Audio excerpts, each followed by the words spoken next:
জুলাই সনদের আইনি ভিত্তির দাবিতে রাজধানীতে শোডাউন করল জামায়াত ইসলামী সহ ও সমমনা ৮টি দল। পল্টন মোড়ের চারদিক ছাড়িয়ে আশপাশ এলাকাও স্লোগানে মুখর করে তোলেন এসব দলের নেতাকর্মীরা। মোহাম্মদ সোহাগ বিশ্বাসের রিপোর্টে বিস্তারিত। পল্টন মোড় থেকে দক্ষিণ দিকে মুখ করে জামায়াত ইসলামী সহ সমমনা ৮ দলের এই সমাবেশ মঞ্চে ছিলেন বিএনপি বিরোধী ৮টি রাজনৈতিক দলের প্রধান।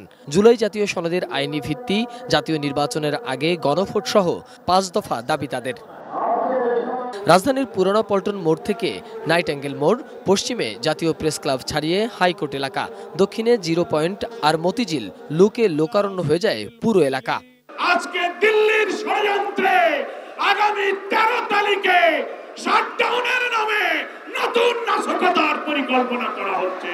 আগামীতে এই ইসলামী আপনার দলগুলো সরকার গঠন করবে ইনশাআল্লাহ। আগামীতে ইনশাআল্লাহ কোরআনী শাসন ব্যতীত আর কোনো শাসন মেনে নেওয়া যাবে না। কেবল ঢাকার সমাবেশ বলা হলেও আশপাশের অনেক জেলা থেকেই সমাবেশে যোগ দেন নেতাকর্মীরা। তারা বলছেন জাতীয় নির্বাচনের আগে এই সমাবেশ মনোবল বাড়াবে তাদের। নোভা এলইডি টিভি, ঝকঝকে ছবি, নিখুঁত শব্দ, ৫ বছরের ওয়ারেন্টি। নোভা মানে সঠিক মান, নিশ্চিত সেবা। এই ন্যায় ইনসাফের পতাকার নিচে চলে আসেন, আপনারা দাঁড়িপাল্লার প্রতীকটা নিয়ে একটু ভাবেন।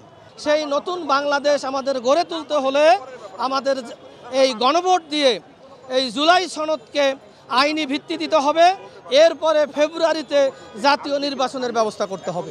জুলাই সনদ বাস্তবায়ন হতে হবে, আইনি ভিত্তি দিতে হবে এবং গণভোট দিতে হবে। এই নভেম্বরের মধ্যে গণভোট দেওয়ার পরে তারপরে জনগণ নির্বাচন মেনে নেবে।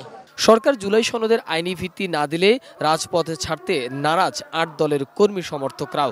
নির্দলীয় নিরপেক্ষ সুস্থ একটা নির্বাচন চাই আমরা। এই দেশ থেকে যেন জুলুম, নির্যাতন, অত্যাচার, এগুলি দুঃশাসন দূর হয়, সুশাসন কায়েম হয় এবং আল্লাহর কোরআনের আইন প্রতিষ্ঠিত হয়। যে আগামী দিনে কোনো স্বৈরাচারের কোনো নেতৃবৃন্দ, কোনো দলীয় কর্মীকে বাংলাদেশে কোনো বিভ্রান্তি সৃষ্টি করতে দেওয়া হবে না। আমরা শেষ পর্যন্ত দেখব, যদি ওনারা এই দাবি মেনে না নেয় তাহলে আমরা তখন বৃহত্তর আন্দোলন গড়ে তুলব। আলোচনায় সমাধান না হলেও দলগুলোর মাঠের এই শক্তি প্রদর্শন সরকারের উপর কতটা প্রভাব ফেলতে পারে এখন সেটাই দেখার বিষয়। মোহাম্মদ সোহাগ বিশ্বাস, এটিএন নিউজ, ঢাকা।